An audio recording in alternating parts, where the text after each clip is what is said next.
yang qauli.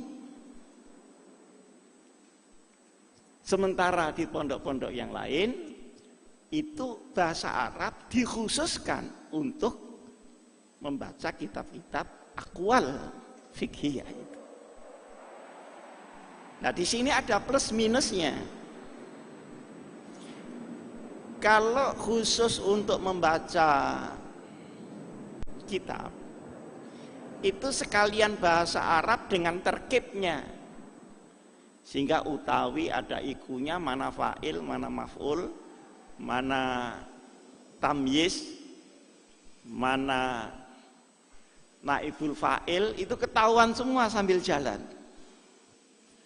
Tentu ini lebih rinci, tetapi untuk muasyarah itu susah.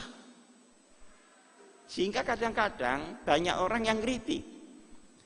Kalau di pondok yang lain itu bisa dipakai membaca kitab, tapi tidak bisa dipakai omong. Nah, Arab Gontor itu bisa dipakai omong untuk membaca kitab, wah ngelis setengah mati. Nah, oleh karenanya saya keluar dari Gontor, masuk di pondok-pondok yang bagian ini tadi terkit utawi iku, iki, opo dene dan sebagainya. Nah, masalahnya tinggal bagaimana bahasa Arab anak-anak kita itu diintensifkan dan diperdalam. Kemudian saya masih terngiang-ngiang, Pak Zarkasi selalu mengatakan di Gontor ini pelajaran agamanya 100%, umumnya juga 100%. Disandingkan. Nah, sekarang Mas ini sudah tidak masalah. Tapi dulu ketika itu disajikan di sini, di Indonesia itu masih menjadi masalah. Dianggap ilmu umum itu ilmunya orang kafir. Bahasa juga begitu. Kalau bahasa Inggris itu tidak ada pahalanya. Kalau bahasa Arab itu penuh pahala dan barokah dari Allah Subhanahu wa Ta'ala. Sehingga banyak yang salah paham, lagu-lagunya Umi Kulsum itu dikiranya setingkat dengan sholawat. Nah, sehingga dengan demikian sekarang ini yang kita perlukan ke depan bukan hanya 100% agama dan 100% umum, tetapi bagaimana integrasi keilmuan agama dan umum itu. Beda. Jadi kalau cuma disandingkan itu kan istilahnya muqarabah. Tapi kalau integrasi itu al-ulum al-mujamma'ah. Dan kita harus menuju ke sana. Pada abad yang sekarang ini nanti saya akan sampaikan di belakang. Kemudian memang berbeda antara sekolahan dengan pesantren. Ini yang saya rasakan selama saya ada di sini. Di sini banyak kapal terbang ya. Masya Allah. Para hadirin, para kiai yang saya muliakan. Sekolahan ini menyajikan keilmuan, dirosah. Tapi pesantren menyajikan kehidupan. Nah, keilmuan kita itu bagian dari kehidupan. Bukanlah kehidupan itu dari keilmuan. Maka di samping dirosah, pelajaran-pelajaran yang ada di sekolahan itu harus ada suasana mencetak orang yang akhlakul karimah dan siap berjuang. Yang digontor yang namanya berbudi tinggi, berpikiran, berpengetahuan luas, dan seterusnya. Nah, sehingga di dalam pesantren ada dua hal yang kehidupan.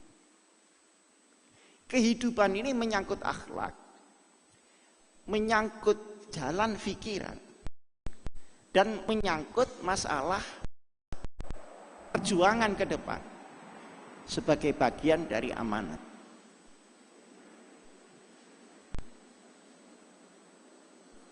Maka pesantren harus ada kiainya. Kalau kiai tanpa pesantren itu banyak, tapi jangan sampai ada pesantren tanpa ya, itu ruwet itu nanti. Siapa yang melakukan al-wa'dhu wal irsyad? Siapa yang melakukan uswatun hasanah? Kalau ustadz-ustadz dia bisa dibon untuk mengajarkan masing-masing disiplin mata pelajaran ilmu. Tetapi yang nyonggo pesantren itu harus ada. Dan yang nyonggo ini tidak harus orang yang dahsyat ilmunya setinggi langit, enggak. Tetapi hamba Allah yang penuh keikhlasan, penuh istiqomah, dan penuh pengorbanan. Yang punya tiga ini sambil jalan maka hatinya akan pandai dengan sendirinya, otaknya akan cerdas dengan sendirinya, dia akan berjalan dan mengambil hikmah dari setiap hal yang terjadi di dalam perjalanan.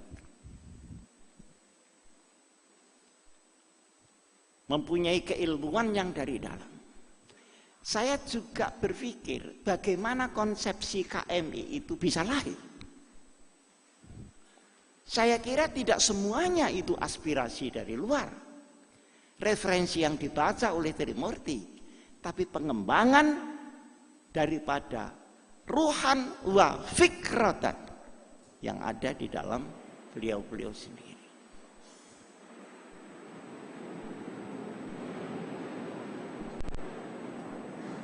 Selanjutnya, pesantren tidak hanya bicara tentang pondok, tapi juga bicara tentang masyarakat.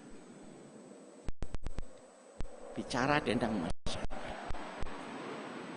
Maka selalu Kiai Zarkasi menyampaikan, kalau kamu keluar dari pondok, jadilah seperti ikan di dalam air, jangan seperti tikus di dalam air. Ini menunjukkan bahwa persiapan anak-anak harus ke masyarakat. Sehingga tidak boleh ada isolasi antara pesantren dan keadaan masyarakat itu. Nah, sekarang kita melanjutkan. Setelah Gontor ini berdiri tahun 26 itu, ada umum, ada agama, sekarang sudah menjadi wajar. Di sekolahan, di pesantren banyak punya sekolahan. Banyak juga sekolah yang berada di pondok pesantren. Tapi menurut pandangan saya, sistem pendidikan yang benar adalah sekolahan yang di pesantren, bukan pesantren yang disekolahkan. Karena cakupan pesantren yang kehidupan tadi tentu lebih luas daripada sekedar dirosah ilmiah.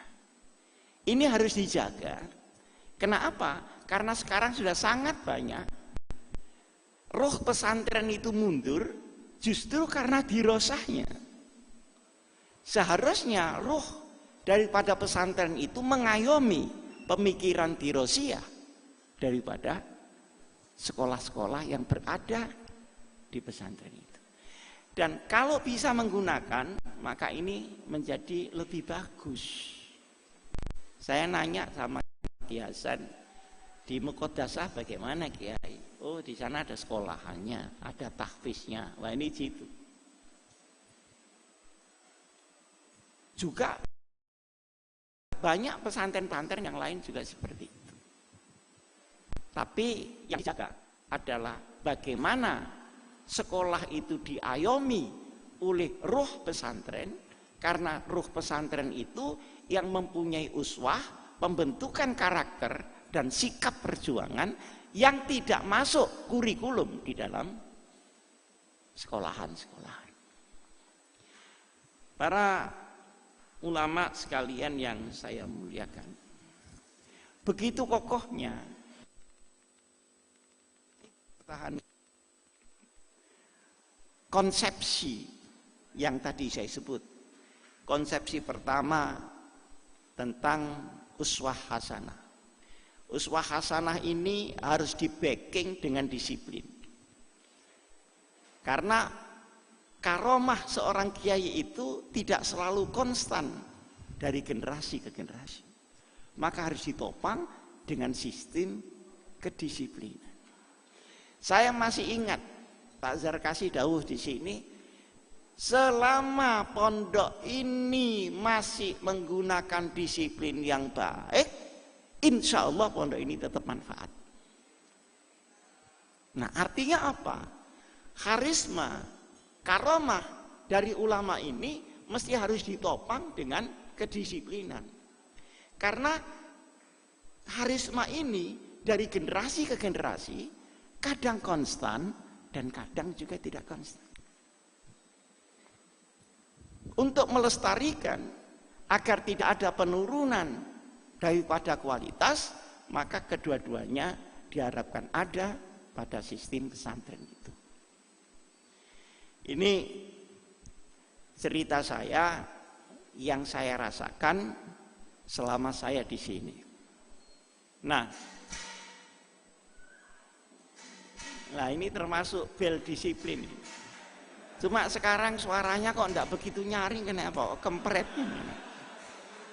Ini karena dulu suaranya menggelegar, tengkong. Ini kalau saya kok prek.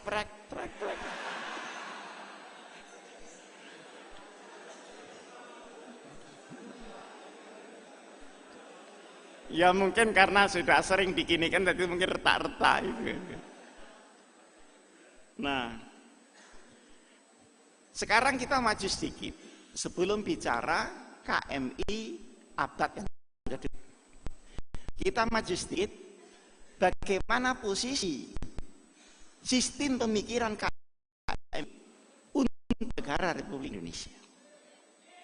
Tadi saya katakan selama 25 tahun berdirinya pondok ini, tahun ke-26 atau ingat saya tahun ke-27 baru kurikulum ini oleh pemerintah.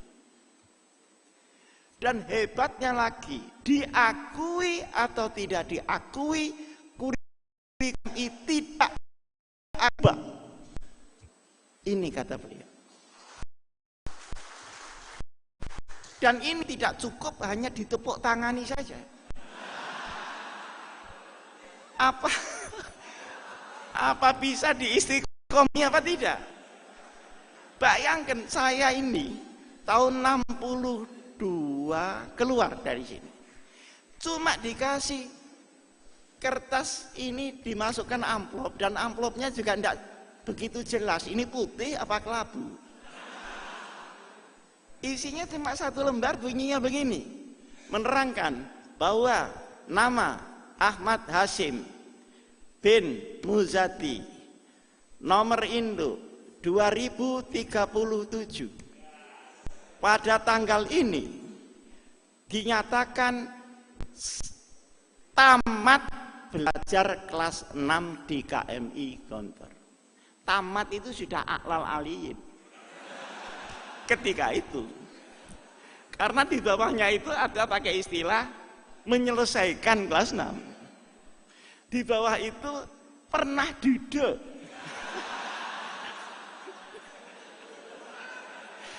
Kalau yang enggak lulus, mungkin pernah duduk-duduk di sini.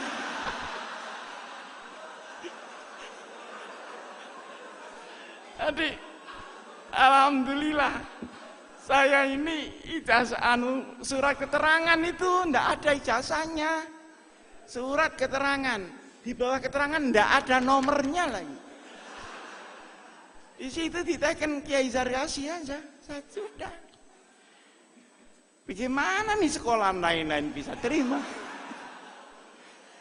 Tapi biiznillah, tahun itu saya ada karena punya ini surat keterangan tamat, itu di bawahnya ada catatan diperkenankan untuk melanjutkan ke perguruan tinggi.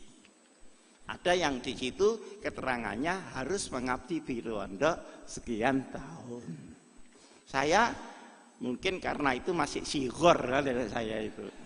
Jadi langsung saya tidak mengajar di sini, terus langsung ke YIN. Di sana diuji. Yang PGA A ini tidak diuji karena dia negeri. Lalu yang SGHA hakim ketika itu tidak diuji, ngantar diuji, masuk daftar D yang bagian diuji. Kalau lulus boleh masuk YIN, kalau tidak ya tidak masuk. Alhamdulillah semua yang dari Gontor lulus dan lebih mumtaz daripada yang tidak pakai ujian ini tadi.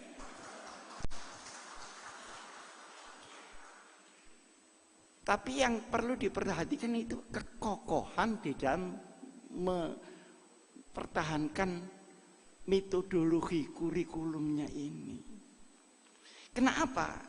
Saya beberapa tahun kemudian sering saya silaturahim ke Pak Zar, saya selalu tanya, kenapa ini diperlukan sekalipun perintah begini-begini. Jawabannya ini saya masih ingat. Karena pemerintah itu sesuai dengan yang memerintah hari itu.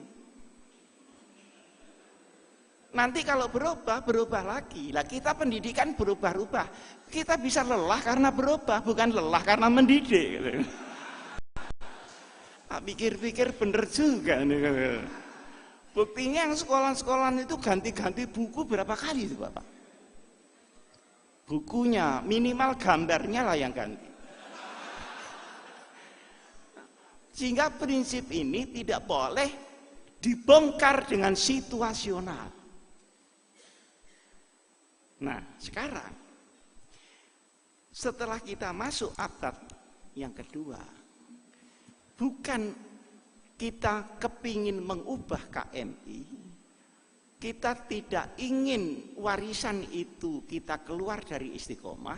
Yang kita pikirkan adalah zaman dan generasinya ini sudah berubah. Sehingga misalnya sebuah pabriknya masih tetap, produknya masih tetap, konsumennya yang berubah.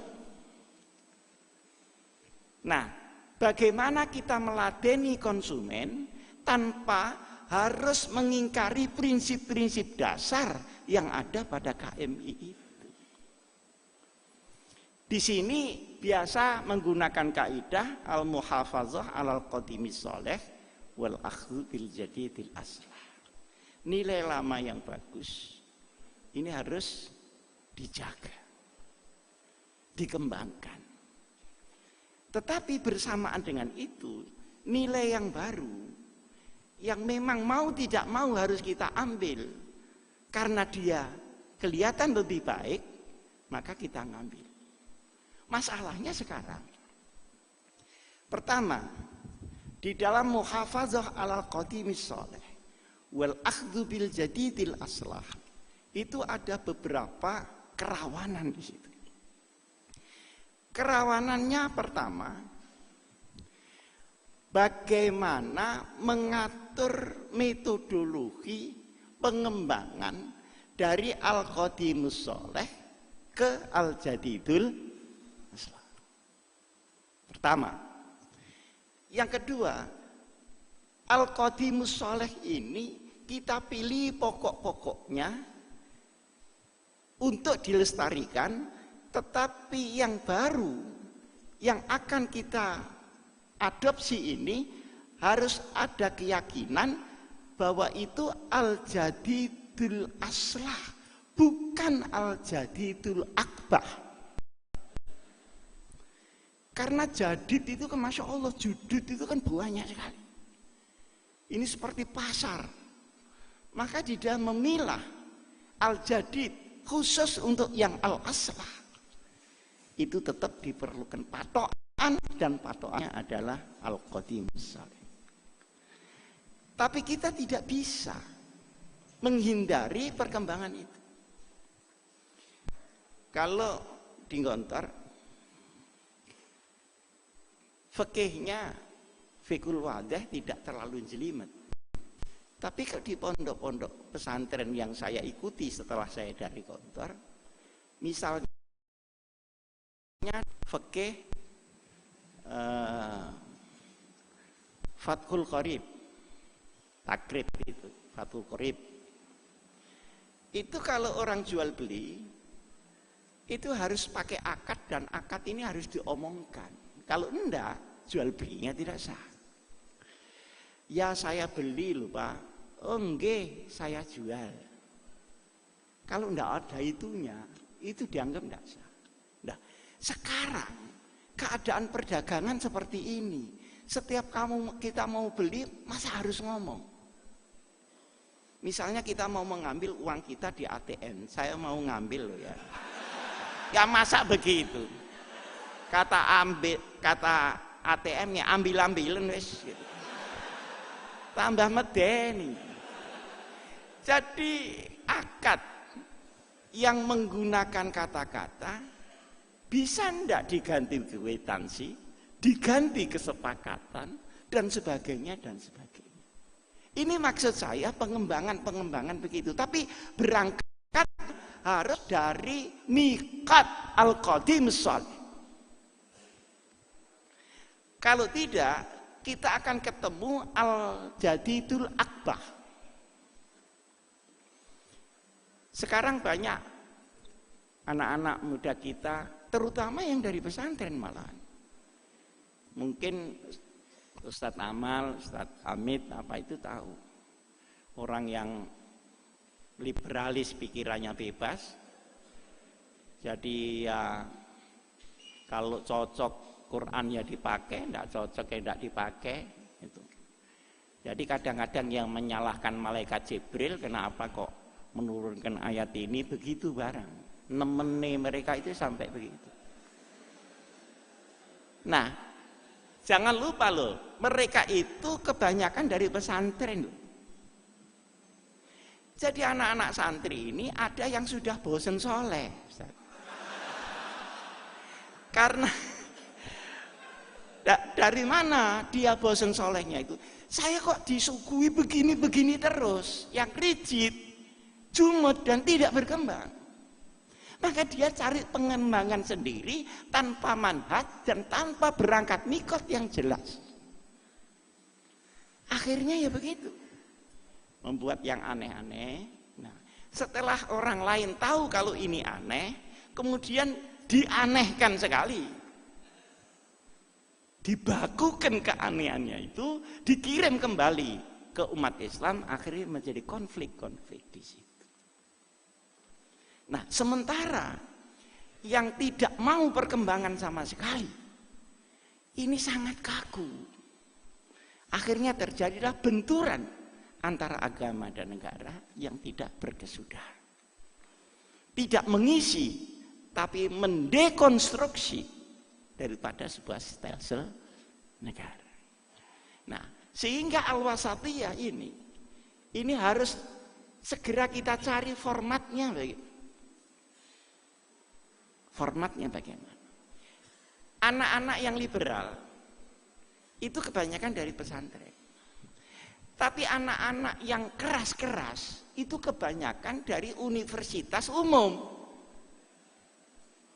Kenapa? Kok dari universitas umum? Seperti UI, seperti IPB, seperti ITB dan sebagainya. Kenapa saya tertarik ini? Karena kelompok khufat ini tidak ada yang ngerumat di bidang pengertian Qur'annya, baru hafal teks Qur'annya. Sekarang sudah berjalan 4 tahun, sudah lulus S1. Karena masuk di sana harus ada standar sekolah menengah atas, SLTA. Nah, saya itu ingin agar anak-anak yang membawa Quran ini sadar bahwa di dalam Quran itu terdapat semua ilmu. Bahkan ilmu yang lebih luas dari ilmu yang kita ketahui sendiri. Karena yang kita ketahui sendiri sebetulnya wa ma'utitu minal ilmi illa qalila. Tapi saya cari caranya bagaimana.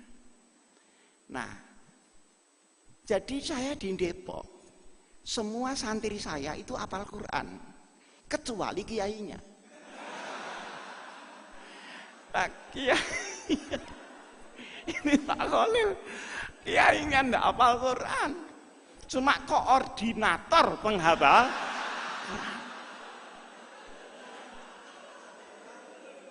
Habis yang lain-lain yang pada hafal Quran nggak mau memulai bagaimana? Nah, alhamdulillah sekarang sudah mulai Allah mengirim anak saya hafal Quran, saya ada mantu dokter juga hafal Quran. Nah, begitu dikirimi sama Allah itu. Tapi ya tetap saja kiainya enggak hafal Quran. Nah, bagaimana caranya? Ketepatan pondok saya itu kan Universitas Indonesia. Di Indonesia kan segala pakar ilmu ada di situ. Mulai ilmu agama, ilmu nuklir, ilmu pertanian, ilmu geologi, ilmu kimia, psikologi dan sebagainya dan sebagainya. Profesor-profesor yang kelas minimal kelas nasional, ada beberapa yang berkelas internasional. Saya minta tolong kepada Pak Rektor UI, begini minta tolong saya. Pak Rektor bisa ndak ya profesor-profesor yang mengerti bidang ilmu tertentu memberi ceramah umum kepada santri saya yang hafal Quran. Tidak usah yang tinggi-tinggi, yang rendah-rendah saja, yang elementary, yang pas-pasan, karena mereka bukan ilmuwan umum, mereka hafizul Quran. Begitu. Bisa Pak Sim. Nah, akhirnya ada cerita tentang negara. Kenapa hukum di suatu negara itu runtuh, bagaimana hukum di satu negara tegak. Kenapa negara Islam kok hancur ekonominya, hancur persatuannya. Sementara negara-negara yang sekuler itu aman. Saya suruh cerita. Nah, setelah cerita silahkan tanya anak-anak ini. Nah, setelah tanya, mereka saya kumpulkan sendiri. Coba yang diceritakan profesor tadi, cari ayatnya di dalam Quran. Tidak mungkin tidak ada. Kalau tidak ada, berarti kamu yang tidak menemukan. Tidak mungkin. Negara kan lau anna ahlal qura amanu wattaqau fatahna alaihim barakatim minas sama'i wal ardh. Kenapa rusak? Walakin kadzdzaba akhadnahum ma kanu yaksibun. Ya, cuma tentu tidak gila. Kalau Quran sih kan satu perpustakaan Quran itu. Nah, ini mulai Pak. Oh iya. Ternyata psikologi ada di situ. Ternyata juga ilmu yang menyangkut geologi ada di situ. Di Quran dan sebagainya. Nah, sekarang ini kan enggak, Pak. Sekarang kalau para kiai mendengar ada jamaah Yasin, itu berarti di situ ada apa? Ada orang mati. Mesti ada orang mati. Apa belum mati? Apa ketika mati? Atau sesudah mati? Karena ini sudah umum, Dan ayat-ayat surat Yasin yang lain tidak digali. Pokoknya divonis surat Yasin ini khusus untuk orang mati. Jadi dibaca ngenteni kalau ada orang mati.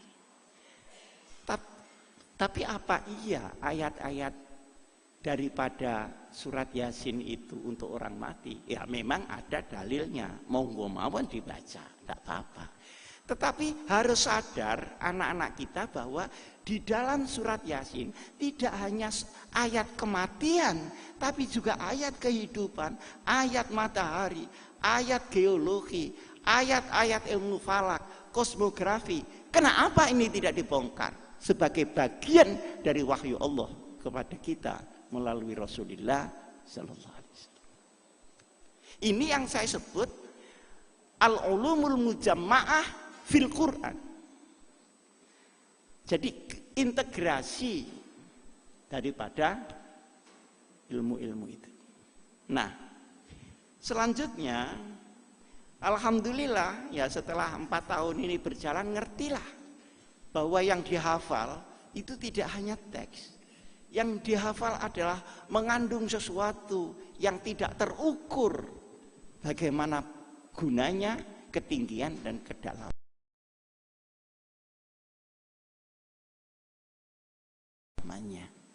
Tapi kalau kan tidak bisa.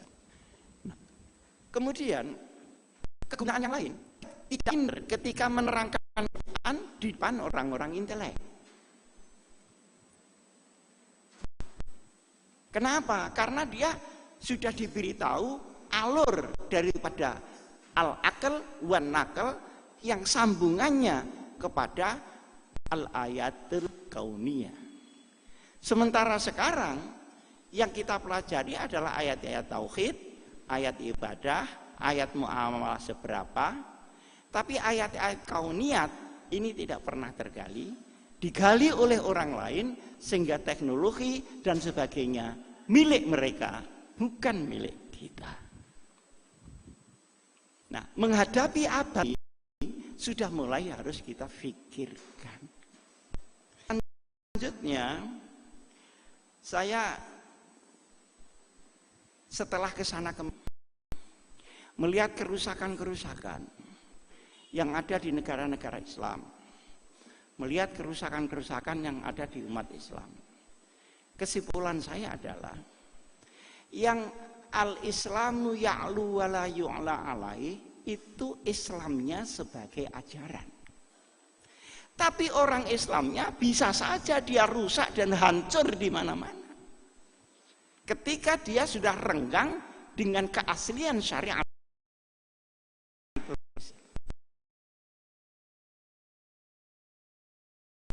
Mungkin Rasulullah salah, padahal kita besar daripada orang-orang.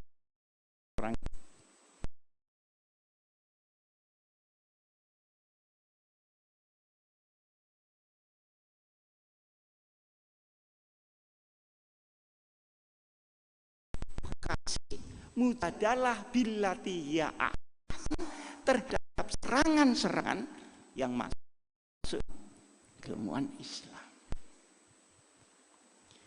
Saya bagaimana membaca buku-buku serangan-serangan, koran, televisi, bahwa ajaran Islam itu ajaran kekerasan, ajaran Islam itu tidak adil, laki dan perempuan pembedaannya begini dan sebagainya dan sebagainya.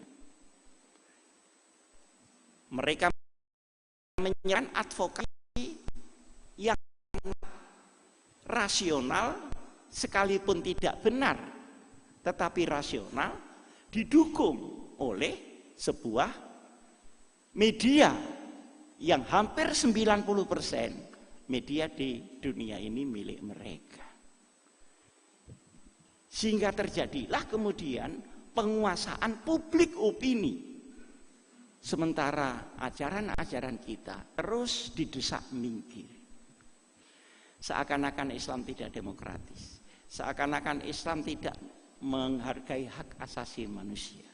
Seakan-akan Islam tidak menghargai istri dan anak-anaknya. Seakan-akan Islam tidak mencari kedamaian di dunia. Itu bukan main serangannya. Tapi kalau kepentingan mereka seperti LGBT begitu, ini selain menyerang orang Islam juga dibungkus dengan kemasan-kemasan yang sepertinya benar. HAM, misalnya kemanusiaan, yang sebetulnya itu kalimatu haqqin urida biha batil. Tapi sampai sekarang tidak ada yang menjawab itu semua secara ilmiah sesuai dengan serangan mereka. Tuh. Maka saya berharap seperti yang terhormat Bapak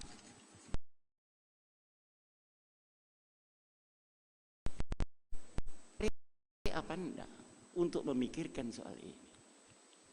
Bagaimana mujadalah billati hiya ahsan terhadap serangan-serangan baik keilmuan, sosial, politik yang sekualitas dan lebih baik kualitasnya daripada tingkat serangan itu.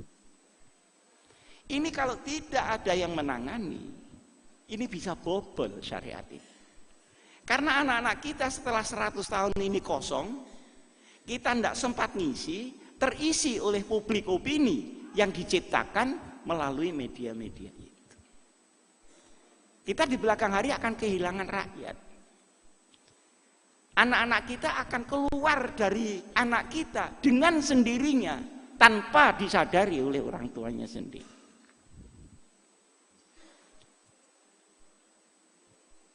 Sekarang ini kita diserang, balesnya itu deso gitu loh. Ya mangkel kita diserang, tapi balesnya itu deso, nyawati gendengnya orang dan sebagainya, takbir di jalan-jalan, polisi ketemu polisi Allahu Akbar, padahal polisinya sendiri juga sholat. Akhirnya menjawab sami Allah liman hamidah. Kata yang menyaksikan Rabbana lakal hamdu, Al-Fatihah, udah selesai.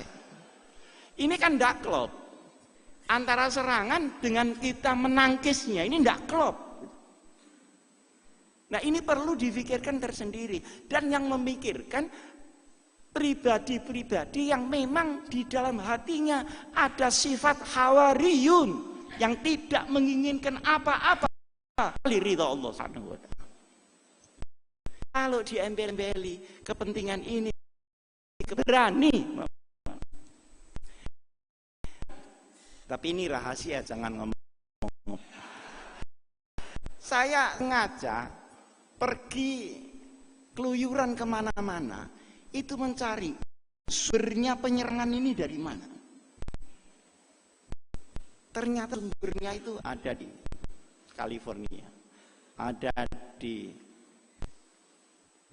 Genewa, ada di Brussels, ada di Den Haag, ada di Paris, ada di Kanada, dan itu rapi sekali. Jadi untuk masyarakat A ini jamunya serangannya ini sudah lengkap dengan argumentasinya dan duitnya. Jadi untuk membongkar syariat, misalnya anak-anak muda kita, bagaimana dilatih yang asalnya menggugurkan kandungan itu haram menjadi halal.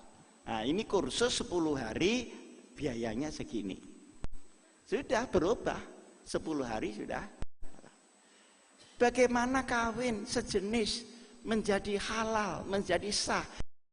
Paksakan undang-undang negara. Itu argumentasinya, itu kalau orang tidak ngerti agama, iya ya. Padahal ini kan Nabi Lut biasa. Mana Nabi Lut sudah ada. Kalau perempuan kawin dengan perempuan, saya tidak bisa membayar karena saya tidak pernah jadi perempuan. Tapi kalau laki-laki mau kawin dengan laki, itu mau apa? Kawin apa olahraga?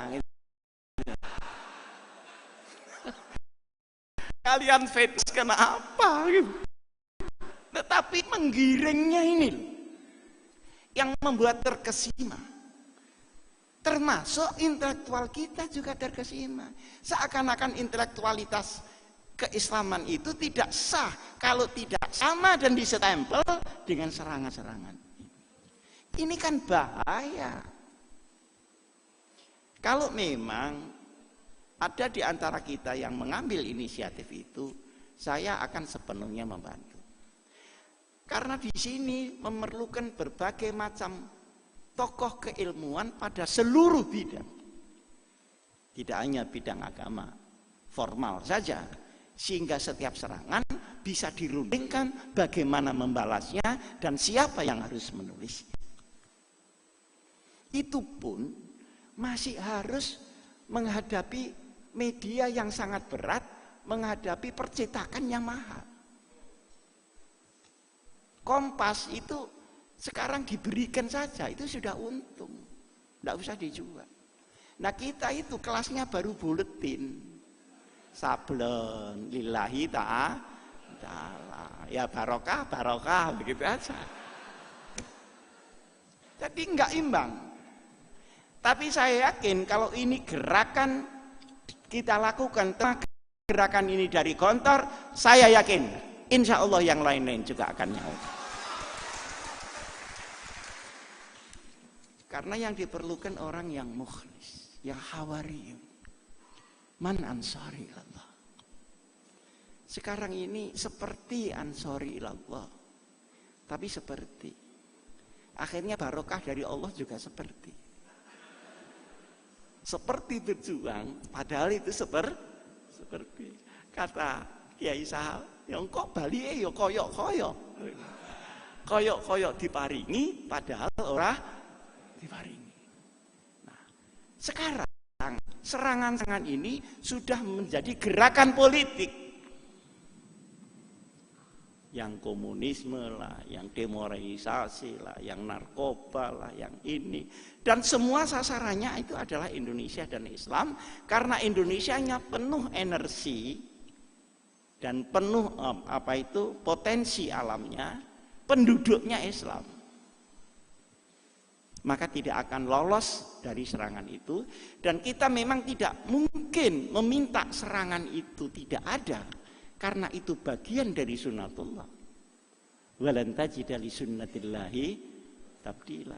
Yang harus kita lakukan adalah bagaimana kita punya kemampuan penanggulangan terhadap serangan-serangan itu. Para ulama yang saya muliakan. Nah, ada ide kemarin datang ke saya, tapi saya tidak berani bilang iya karena ini wewenangnya Gontor. Bagaimana kalau juga ilmuwan-ilmuwan Gontor itu dikumpulkan untuk mujadalah billati ahsan. Masya Allah. Sekarang ini kiai itu jadi repot. Ada seorang santri yang tanya, HP ini kan bisa diisi Quran, baik Quran tulisan maupun Quran yang bunyi. Dia tanya, kalau megang HP ini pakai wudhu apa tidak? Itu ya ruwet loh kiainya jawabnya. Mau bilang nggak pakai wudhu itu takut nanti DE dianggap kurang Islamnya. Mau bilang pakai wudhu, di sini ada pornonya. Di HP-HP yang mahal-mahal itu kan ada porno. Jadi sekarang ayat Quran itu sudah jadi satu digital dengan porno-porno itu. Ini kan satu gambaran betapa penetrasi terhadap syariat itu sudah begitu hebat. Tidak usah kita kita tidak usah berteriak, kita biarkan saja. Saya kira syariat itu pelan-pelan akan luntur dengan sendirinya melalui serangan-serangan budaya. Hari ini bukan hanya agama yang diserang sudah menjadi sistem politik, tapi juga sudah bergerak melalui sistem ekonomi.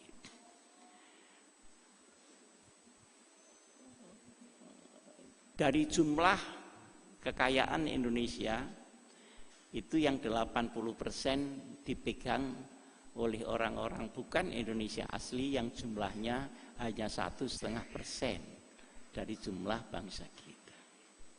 Dari rezeki yang 80%. Hari ini juga perusahaan-perusahaan dari RRC yang mau masuk ke Indonesia sekalian dengan membawa seluruh kuli-kulinya. Itu kalau ditotal dalam tahun ini akan berkumpul 10 juta kuli asing yang ada di sini. Mereka tidak bisa bahasa Indonesia. Faham-faham yang bersifat komunisme sudah mulai dimunculkan. Sementara kekuatan yang di Islam sudah dibelah melalui firqah-firqah. Siapa yang akan memulai daripada persatuan ini kembali? Tentu para kiai yang masih mempunyai rasa iba terhadap kita, umat Muhammad Rasulullah Sallallahu Alaihi Wasallam. Pajak-pajak mulai naik, orang-orang Islam sudah mulai minggir dan sebagainya. Jadi bukan hanya serangan itu wacana, tapi wacana bergeser dengan kekuatan politik, bergeser lagi dengan kekuatan ekonomi, bergeser lagi dengan kekuatan budaya, bergeser lagi dengan publik opini, atau bergeser lagi dengan penciptaan persepsi terhadap umat Islam. Jadi yang sekarang ada itu bukan hanya perang di satu bidang, tapi juga termasuk ghazwatul fikr, perang persepsi pemikiran, dan ini kita selalu terdesak. Saya baru dari Syria, saya baru dari Lebanon. Kalau para kiai ke sana, tidak mungkin tidak mencucurkan air mata. Bagaimana sesama muslim saling bunuh di muka rumahnya sendiri.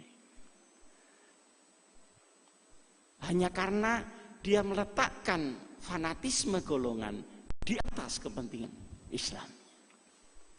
Maka diputar-putarlah ini oleh a'da Islam yang sesungguhnya sehingga terjadi seperti yang ada.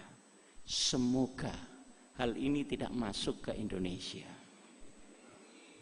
Tapi siapa yang menjamin tidak masuk? Tapi mari kita berdoa semoga tidak masuk Indonesia. Sekaligus berdoa supaya amin kita itu mandi. Tidak ada kekuasaan yang zalim dikirimkan oleh Allah kecuali terlebih dahulu kita sendiri yang melakukan kesalahan itu. Aqulu qauli hadza wa astaghfirullah li wa lakum. Assalamualaikum warahmatullahi wabarakatuh.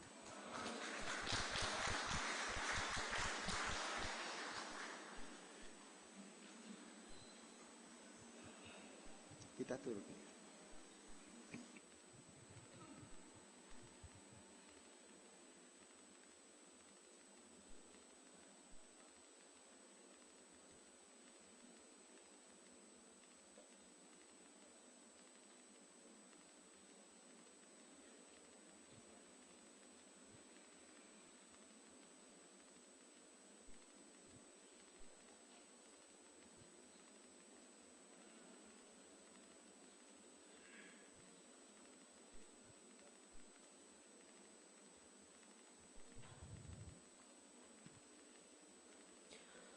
Amanat Bapak Pimpinan Pondok Modern Darussalam Gontor, Kiai Haji Hasan Abdullah Sahal dilanjutkan dengan doa. Dengan segala hormat, waktu dan tempat kami haturkan.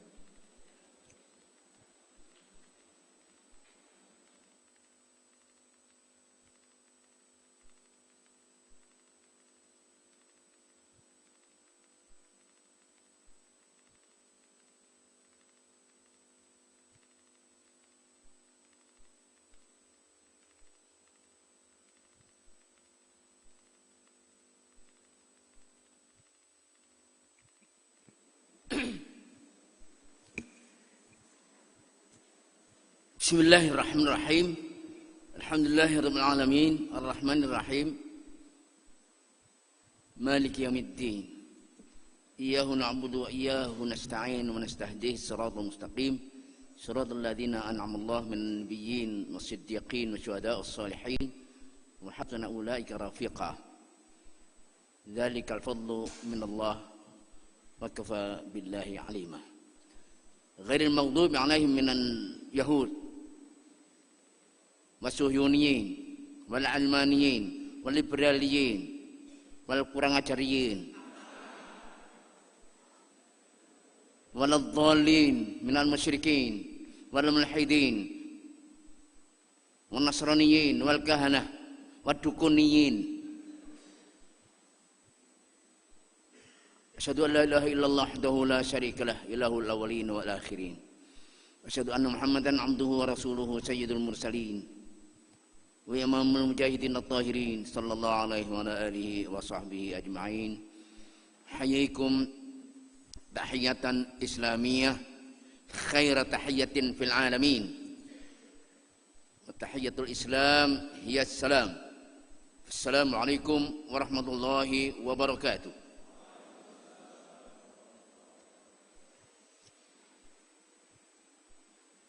Yang saya sampaikan sudah habis diwakili oleh Pak Hasyim Muzadi. Rasakno kowe kenek gue saiki. Saya itu ingat waktu Pak Zar pidato gitu, setelah itu Bapak, itu Pak Zar tadi itu saya itu Penak elek. Jadi setelah Pak Zar cerita tentang keadaan ini kira-kira berapa menit, berapa ini, Pak Sahal itu yang dikatakan Pak Zar itu saya itu, ya itu penak ya. Jadi apa yang saya sampaikan sudah habis karena sudah disampaikan oleh Bapak Hasyim Muzadi ini. Jadi alhamdulillah bisa mewakili apa yang saya sampaikan. Yang penting sombong. Jangan sampai yang sombong itu orang yang pinter, yang gagah, yang ganteng, yang kaya. Sing elek, tuwek, kempong, perot, goblok bareng sombong. Nah begitu, jangan sampai yang sombong itu yang gagah-gagah saja. Saya mau merumuskan saja dari Al-Mukarram kakak kelas saya. Beliau ini kalau nggak salah tahun 62. Tahun tamat 62 Pak ya. Bersama Palal itu dulu ya. Palal, Tontowi itu ya. Matin. Nah, Palal, Tontowi, Matin itu anunya dengan mertuanya Pak Hamid. Nah, itu. Pemain badminton jago itu. Ya. Saya tahun 64. Kemudian yang 65 itu siapa kemarin itu Ustadz Fuad Effendi itu 65. Jadi kakak kelas tentu saja lebih banyak menyerap Trimurti yang masih lengkap. Saya katakan masih lengkap karena apa? Bagaimanapun juga masih sempat mendengarkan Pak Sahal, Pak Fanani, Pak Zarkasi berpidato. Minimal sudah melihat Pak Sahal berjalan, Pak Fanani berjalan, Pak Zar berjalan. Setelah 67 bulan Juli, Pak Fanani wafat, berarti tinggal 2. Yang kelihatan, terdengar, terlihat, dan tampak hanya 2, Pak Sahal dan Pak Zarkasi. Sampai 1977 yang terlihat, terdengar, tampak hanya tinggal 1, Bapak Kiai Haji Imam Zarkasi. Jadi Ustadz Hasyim Muzadi ini jadi menurut saya mungkin apa yang saya sampaikan sering saya sampaikan di tempat lain. Di tarikh Islam itu ada Masjid Usisa ala Taqwa.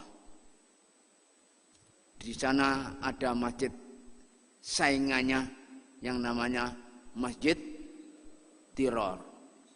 Kita sekarang menghadapi mujtama' usisa ala taqwa, berhadapan dengan mujtama' dhiraran wa tafriqan wa risadan liman haraballah wa rasulah. Jadi semua yang ada terjadi ini adalah sejarah yang berulang kembali. At-tarikhu yu'idu nafsahu.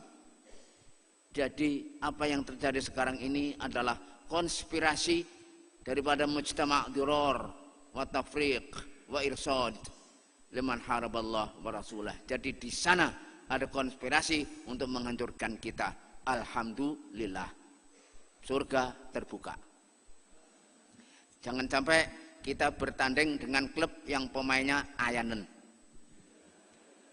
Jadi kalau musuh kita itu gagah, pinter, kuat, gigih dan sungguh-sungguh sampai dengan segala caranya, kita bisa bertahan dan melawan mereka dengan kebenaran, dengan keadilan, dengan kejujuran, dengan keikhlasan, dengan ketakwaan.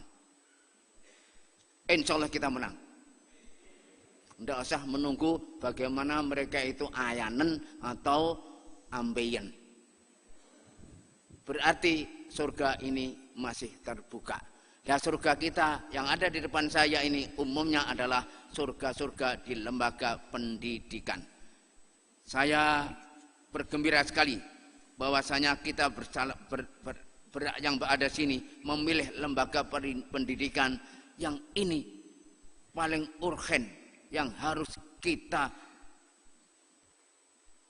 intensifkan, terutama 90 tahun ke depan.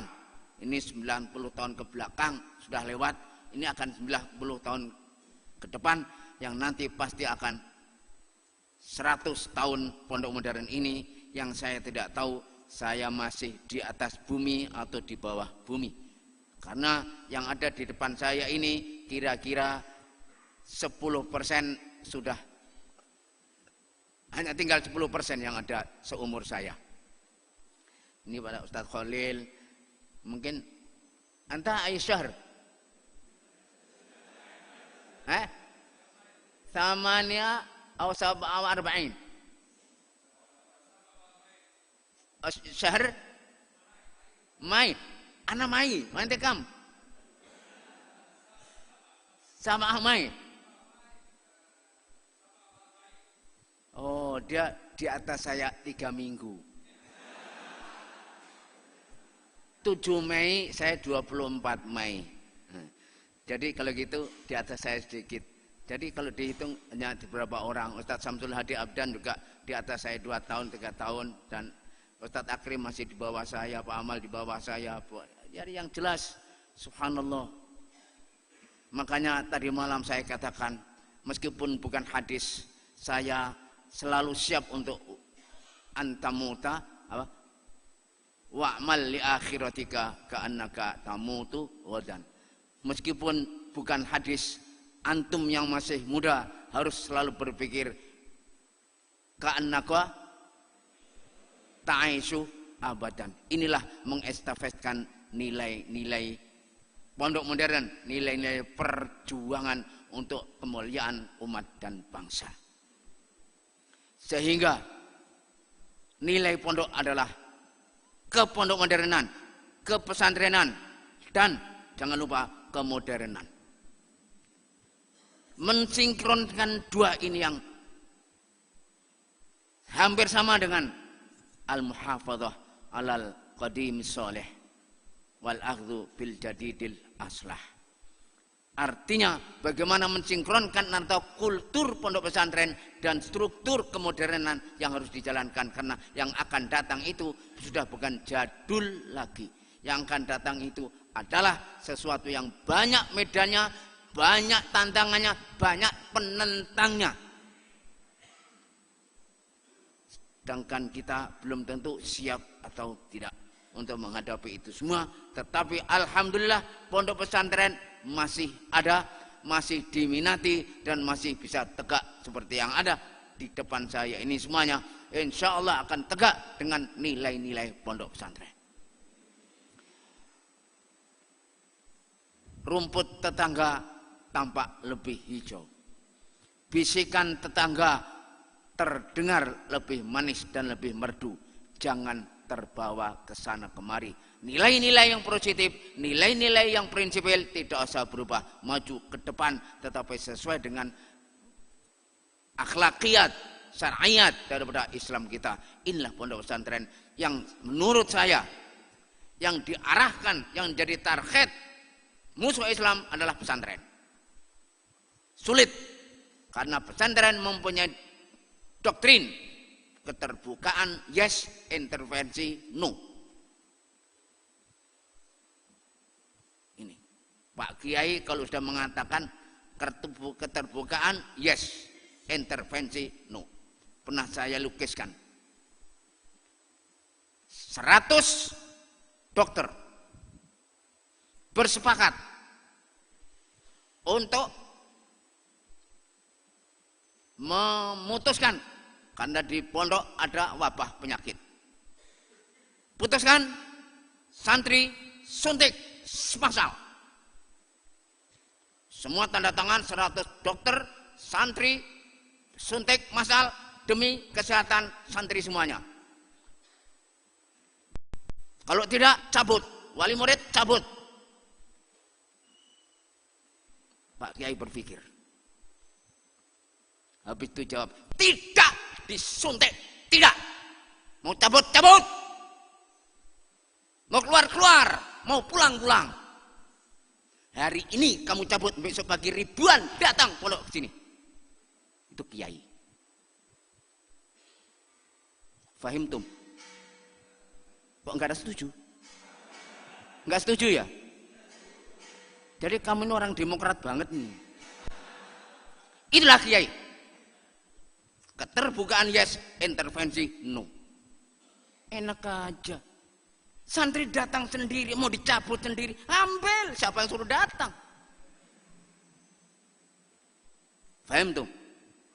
Ini nilai-nilai yang akan dihancurkan dari luar. Ada jaminan apa tidak kalau disuntik nanti jadi penyakitnya hilang? Belum tentu, sama-sama. Tetapi intervensi haram. Kejahatan, kezaliman. Itu Kiai. Itu penjajahan. Itu Kiai. Intervensi adalah kezaliman dan penjajahan. Amit-amit jabang bayi, saya butuh no. Naudzubillahi min dzalik. Taruhannya adalah pondok. Inilah Kiai, inilah pondok pesantren. Pondok pesantren yang tidak anti penjajah dan penjajahan palsu.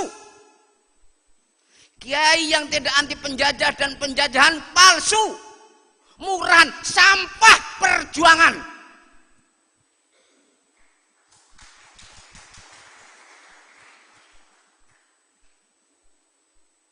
Tidak cukup ditepui saja ini. Gimana tadi Pak? Gimana Pak? Apa? Kayak bisa nerok nih aku. Ini tidak cukup hanya ditepui ngono Pak ya. Engko tak biru ditulis Pak, tak terokno iki engko penak iki. Ini tidak cukup hanya ditepui saja, ngono ya. Enak lagu-lagu ngene iki, enak. Lah ya. Inilah spesifikasi kita ya ini. Kita mengajarkan nilai-nilai kehidupan. Nilai-nilai kehidupan diajarkan, dilakukan, diteladankan, bahkan ditulis, dipidatokan, dikorbankan segala sesuatu untuk nilai-nilai kehidupan. Termasuk pelajaran. Pelajaran termasuk kehidupan.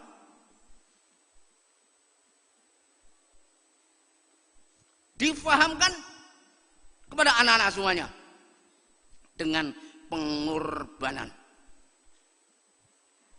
Inilah apa yang ada di dalam pondok pesantren yang membuat orang jengkel.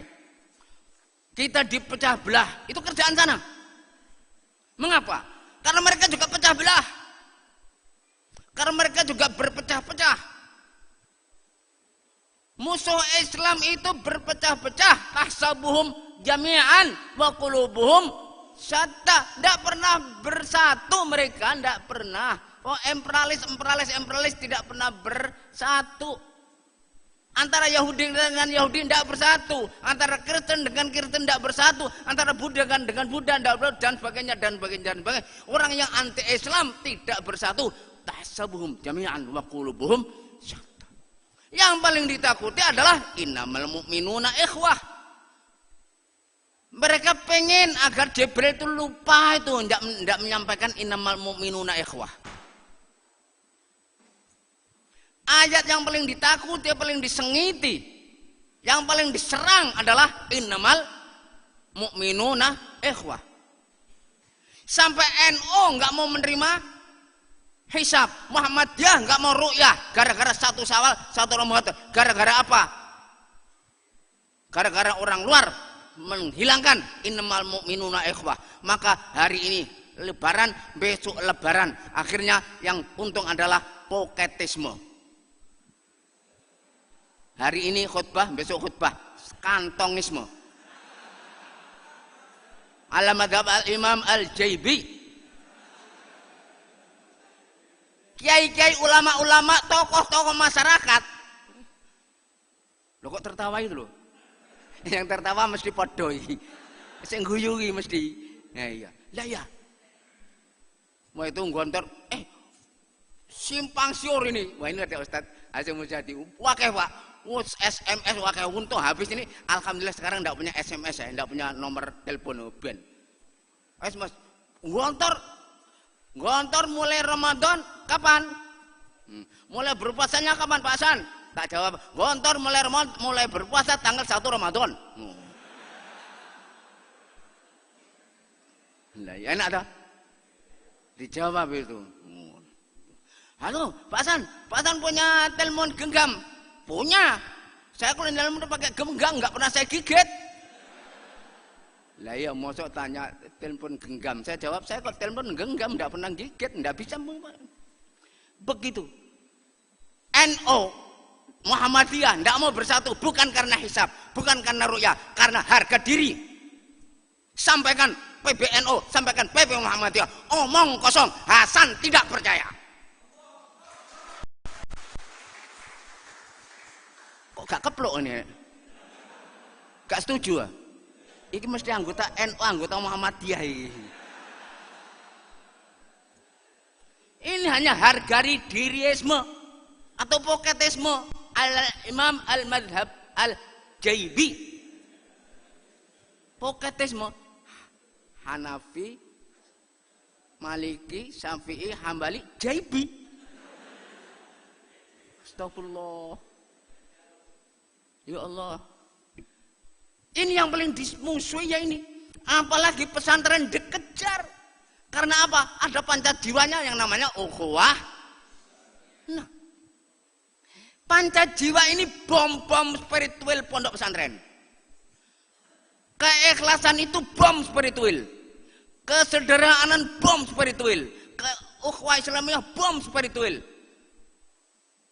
Kemandirian berdikari bom spiritual, kebebasan bom spiritual, bukan bom kimiawi.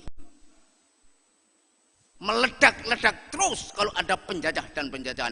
Paling dibenci penjajah ya 5 ini. Maka semua pondok pesantren mempunyai pancajiwa. Itulah makanya intervensi sulit.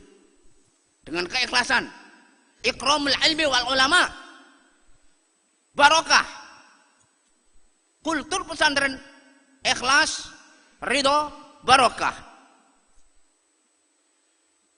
Kiainya ikhlas, santrinya ikhlas. Gurunya ikhlas, muridnya ikhlas. Yang mewakafkan ikhlas, yang menerima ikhlas. Yang mengajar ikhlas, yang diajar ikhlas. Yang memimpin ikhlas, yang dipimpin ikhlas. Yang memberi ikhlas, yang menerima ikhlas. Akhirnya ridho. Yang memberi dengan ridho, menerima dengan ridho, akhirnya barokah. Inilah barokahnya pondok pesantren. Maka kita perjuangkan ini, kita ini berjuang. Banyak orang yang iri. Yang diiri sebetulnya adalah perjuangan ini. Subhanallah, subhanallah. Alhamdulillah. Saya pernah melihat pondok pesantren. Saya suruh ngapalkan wa makanal mu'minuna liyanfiru kafah. Ndak hafal.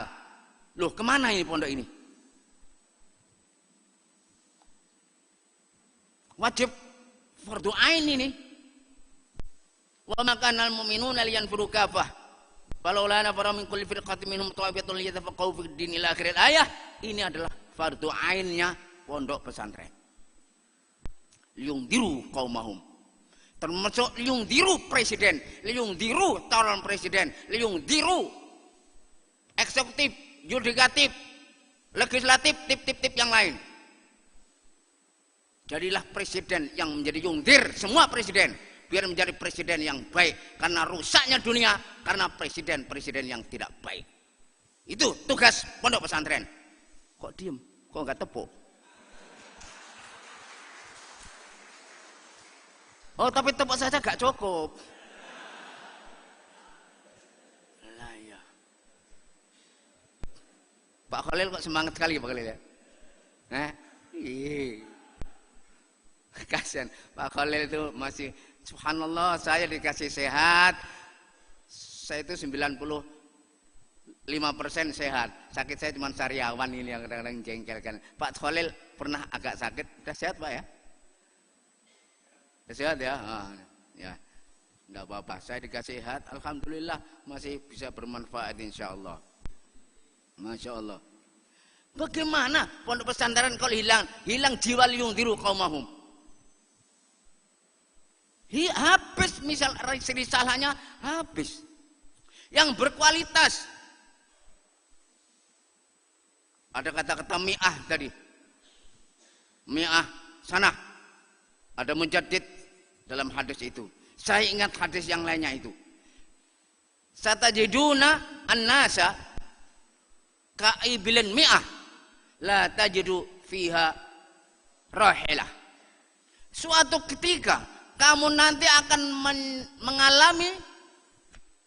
mengalami di mana manusia itu ibarat ibil onta 100 tidak bisa mencari seorang pun untuk dinaiki, untuk ditunggangi.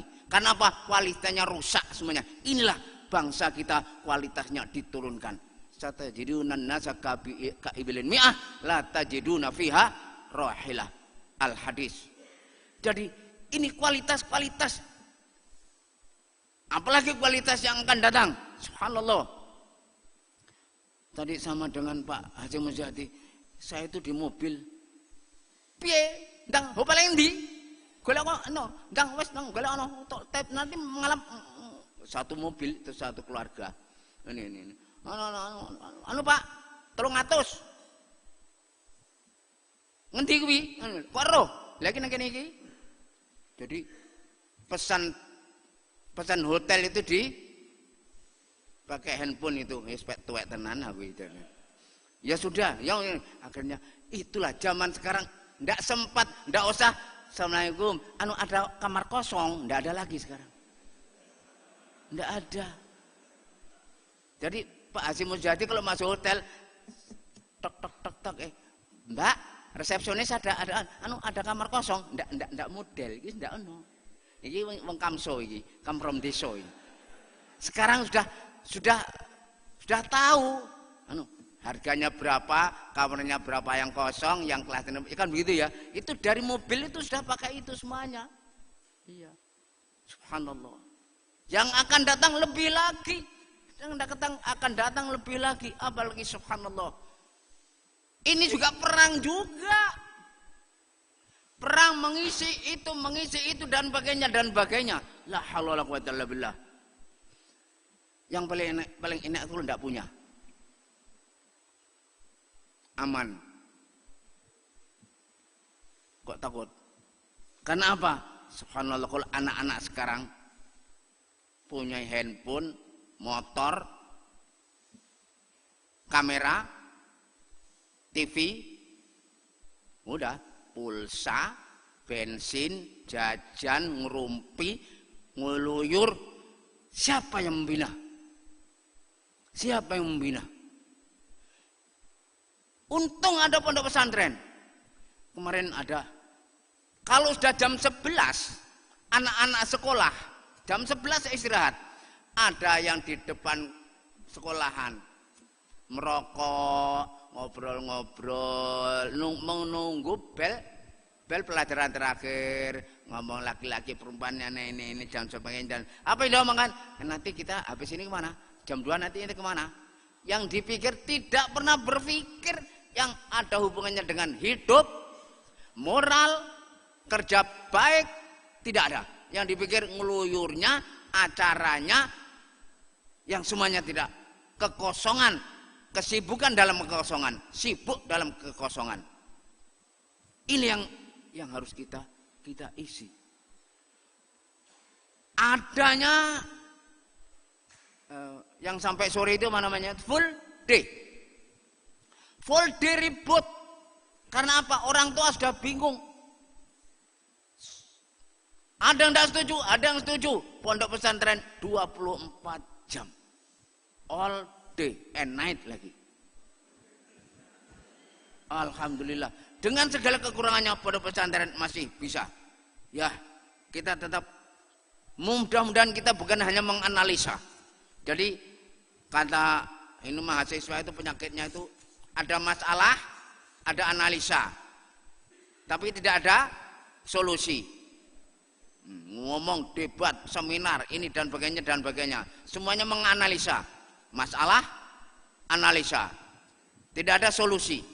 Ada solusi, tidak ada action. Omong kosong. Omong kosong. Dalam Al-Quran tidak ada. Innal insana lafi khusrin illal ladzina amanu wa alimus sholihat wa 'allamus sholihat wa qaulus sholihat. Yang ada wa amilus sholihat. Yang dicari adalah wa amilus sholihat. Maka inilah sebagai kiai, sebagai pimpinan pondok, sebagai pengasuh pondok. Kemarin saya sampaikan kepada rombongan Raid, Rais, Ra'i, 3R. Dia punya inisiatif, punya inspirasi, punya ide, pelopor, perintis, bukan hanya jadul-jadulan saja. Rais, dia bisa memimpin, manajemen yang baik, dan dia bisa mengajar. Itu Rais. Pemimpin yang tidak bisa mengajar itu nakis. Rais. Ra'i, dia mengasuh, penggembala 24 jam bersama santri. Itulah yang namanya kiai. Ya Raid, ya Rais, ya Ra'i. Jangan sampai kemasukan apa-apa yang dari luar. Bagaimana mendidik anak-anak itu menjadi tuan di negeri sendiri. Bagaimana anak itu senang di pondoknya sendiri. Bagaimana anak itu sejahtera di tempatnya sendiri. Itulah keindahan. Jangan sampai terbawa untuk keluar.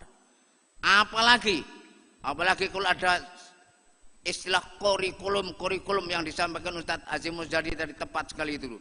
Ganti menteri, ganti sistem, ganti buku, ganti ini. Ya Allah, saya pernah di suatu hotel.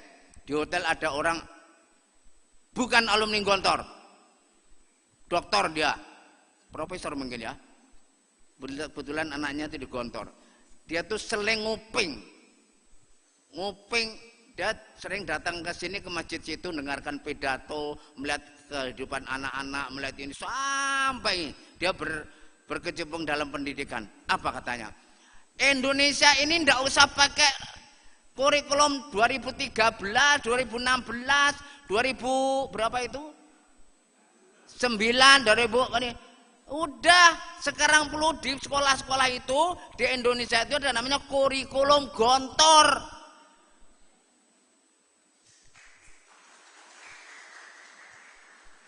Kok enggak mantuk-mantuk ini? Kok enggak ngangguk-ngangguk, enggak setuju ya? Kok diem aja? Loh gimana Pak? Kok bisa gitu Pak? Loh saya itu di Gontor tahu betul. Saya berkawan dengan anak Gontor, anak saya di Gontor, saya ngurusi pendidikan, saya berkali-kali Mas, saya ke situ. Ya sudahlah. Gontor itu sudah ya cari gurunya, ya bukunya, ya disiplinnya, ya rapotannya, ininya dan sebagainya. Tidak seperti itu, gonta-ganti. Ribut lagi, training gurunya. Ini sampai ada Mendiknas mengatakan kami ini bukan Kemendiknas, saya Kemenjarnas. Saya bukan Menteri Pendidikan, saya ini Menteri Pengajaran. Karena saya memikirkan guru, pelajaran, buku, metode, sistem pengadaan gedung dan sebagainya itu namanya Menteri Pengajaran, bukan Menteri Pendidikan. Karena gurunya tidak karu-karuan. Sampai begitu mereka ta'asubnya pada Gontor. Kenapa? Ujian tidak lulus, ya tidak lulus. Kalau nilainya 3 ya 3, tidak usah jadi 9, tidak jadi 7 ya 3. Nggak lulus ya tidak lulus. Nyontek copot, keluar, nyontek disuruh.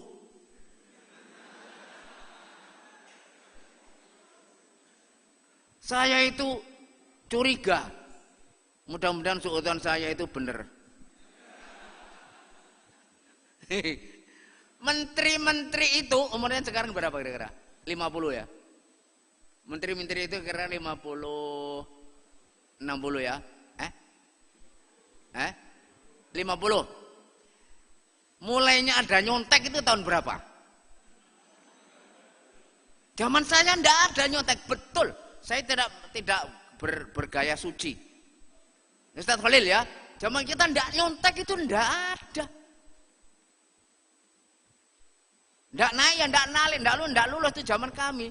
Terus saya bilang, ini nyontek wajib ain. Kalau nyontek itu sunnah, enggak nyontek bid'ah. Ya Allah. Menteri-menteri itu dulu waktu tamat SD nyontek. Tamat SMP nyontek. Tamat SMA nyontek, kuliah nyontek,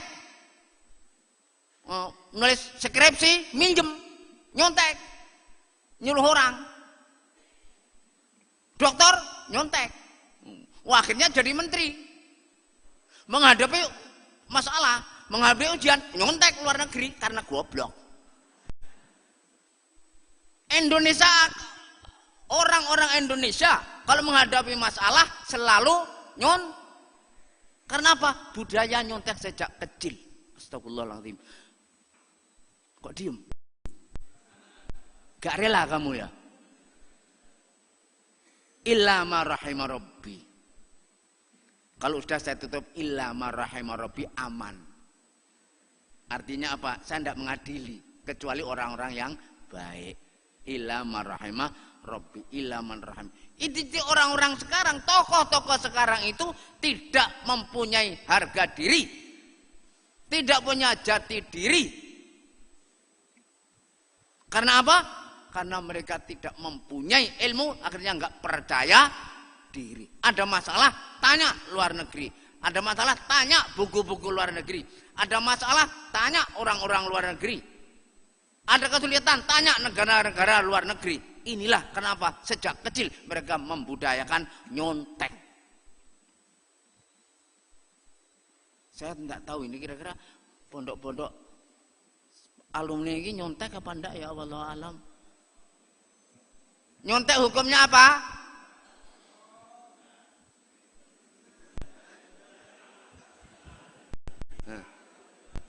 Ini.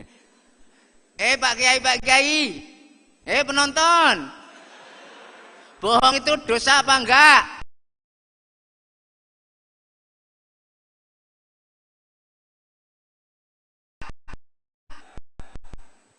Bohong lu, awas lu. Muridmu boleh nyontek apa tidak? Tidak. Oh, berarti orang masih jujur-jujur ya. Nah, tapi kalau bohong tanggungin deh ya. Kalau pesantren juga nyontek berarti sama dengan yang di luar pesantren. Na'udzubillah min dzalik, na'udzubillah min dzalik. Apa artinya? Makna thalabul ilmi hilang. Makna yu'tal hikmah. Yu'til hikmata may yasha wa may yu'til hikmata may yasha wa may yu'tal hikmata faqad utiya khairan katsira ila akhiril ayah. Subhanallah. Inilah kita mau lihat yang akan datang. Nilai-nilai pondok tetap tegak. Nilai-nilai pesantren harus tegak. Pesantren tapi modern, berwawasan ke depan. Wawasan ke depan, inilah tanda-tanda kemodernan. Sehingga yang akan datang itu kita bisa menelurkan pemimpin-pemimpin, menjadi dai-dai, orang yang akan mendidik umat ini sehingga menjadi bangsa kita, umat kita menjadi bangsa yang terdidik. Saya cukupkan ini saja, yang lainnya tadi sudah disampaikan oleh Pak Hasyim Muzadi. Ya, saya minta maaf. Sebetulnya saya pengen bicara panjang sekali gitu, tetapi cukuplah ini. Ini tadi saya ceplas selalu oret-oret. Doakanlah kami pimpinan pondok ini. Kerjaan kami hanya tinggal mengestafetkan nilai-nilai ini kepada anak-anak kami yang di bawah 50 tahun, di bawah 60 tahun, sehingga warisan ini, warisan atau amanat ini akan terus jariah bagi yang sudah meninggal dan menjadi amal bagi orang yang sedang menjalankan tugas amanat ini. Amanatul ilmi wal ulama, ikramul ilmi wal ikhlas.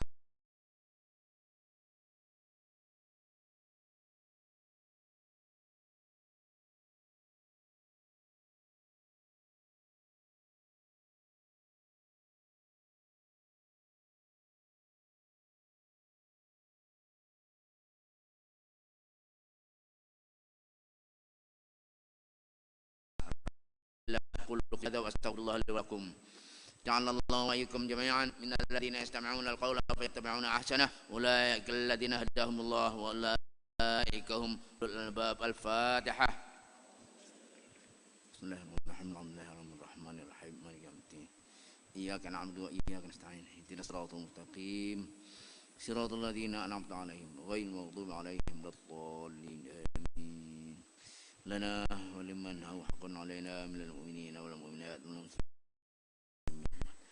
Ya Allah khuzna la jadil wa naqtu min qarya wa inna rabbana ja'alna ya Allah. Al-Fatihah. A'udzubillahi minasyaitonir rajim. Bismillahirrahmanirrahim. Bismillahirrahmanirrahim. Rahmanirrahim. Maliki yaumiddin. Iyyaka na'budu wa iyyaka nasta'in. Ihdinas siratal mustaqim. Siratal ladzina an'amta 'alaihim ghairil maghdubi 'alaihim waladdallin. Amin. Allahumma shalli ala sayyidina wa habibina syafi'ina qurrati a'yunina Muhammad wa ala alihi wa sahbihi ajma'in walhamdulillahi rabbil alamin. Hamdan yuwafi ni'amahu wa yukafi mazidahu. Ya Allah ya Rabbana lakal hamd. Lakal hamdu kama yanbaghi li jalali wajhikal karim wa 'azim sultanik. Allahumma ya Allah inna natawassalu bi a'malina wa a'mali hadhihi al-jama'ah salihah wa niyyatina wa niyyati hadhihi al-jama'ah salihah. أن تقضي لنا حاجتنا وتبلغنا غايتنا وتحقق آمالنا وتشفي مرضانا وترحم موتانا وتغفر ذنوبنا وتستر عيوبنا يا رب العالمين. يا الله يا رب العالمين يا مجيب السائلين يا سميع الدعاء يا ذا الجلال والإكرام. اللهم أكرمنا ولا تهنا وأعطنا ولا تحرمنا وزدنا ولا تنقصنا وأرضنا وارض عنا. اللهم اغفر لنا ولوالدينا وارحمهما كما ربيانا صغارا وللمؤمنين والمؤمنات والمسلمين والمسلمات الأحياء منهم والأموات إنك سميع قريب مجيب الدعوات يا قاضي الحاجات يا كافي الملمات. لا إله إلا أنت يا الله ولا خير إلا خيرك يا الله. اللهم اجعل كل قضاء قضيته لنا ولأبنائنا وبناتنا وأهلنا وجماعتنا خيرا فإنك تقضي ولا يقضى عليك وإنك على كل شيء قدير.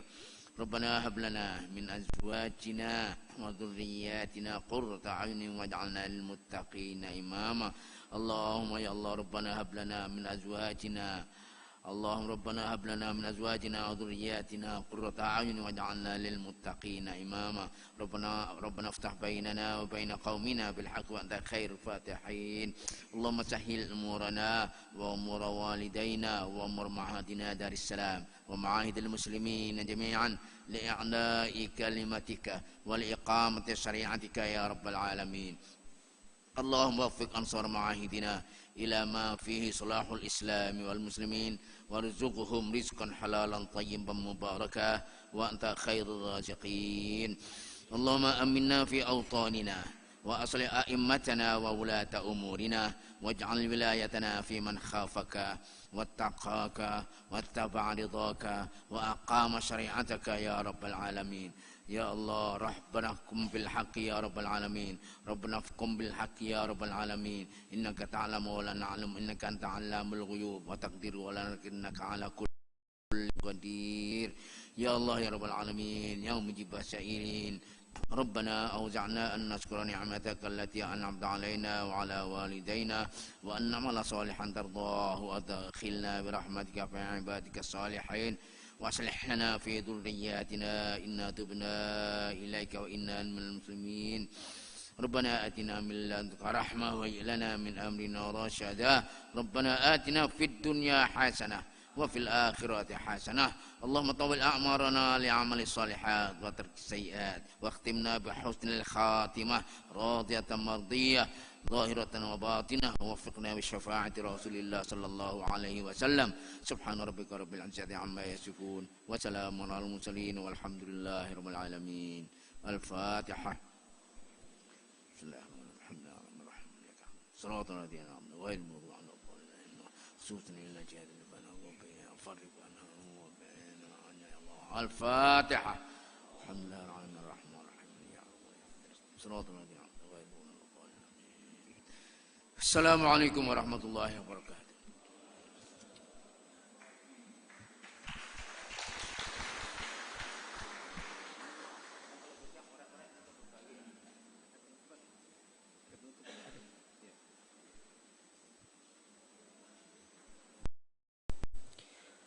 Untuk mengakhiri acara kita ini, marilah kita tutup dengan bersama-sama membaca Alhamdulillah.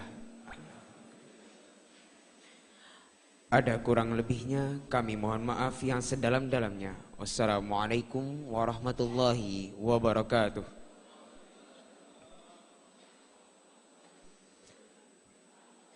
Hadirin sekalian yang terhormat, pada hari ini kita memiliki dua sesi pertemuan. Pertama, seminar tentang pendidikan pondok pesantren dan sistem mu'allimin, dan kedua, ceramah dan dialog tentang sistem mu'allimin dan problematika pendidikan nasional. Sesi pertama akan berlangsung mulai pukul 10:20 sampai dengan pukul 12:30, dan sesi kedua akan dilanjutkan nanti setelah istirahat, tepatnya pada pukul 13:30 sampai dengan pukul 16. Acara selanjutnya adalah seminar tentang pendidikan pondok pesantren dan sistem mu'allimin yang akan dipandu oleh Al-Ustadz Dr. Nur Hadi Ihsan MIRKH selaku moderator. Kepadanya dipersilahkan.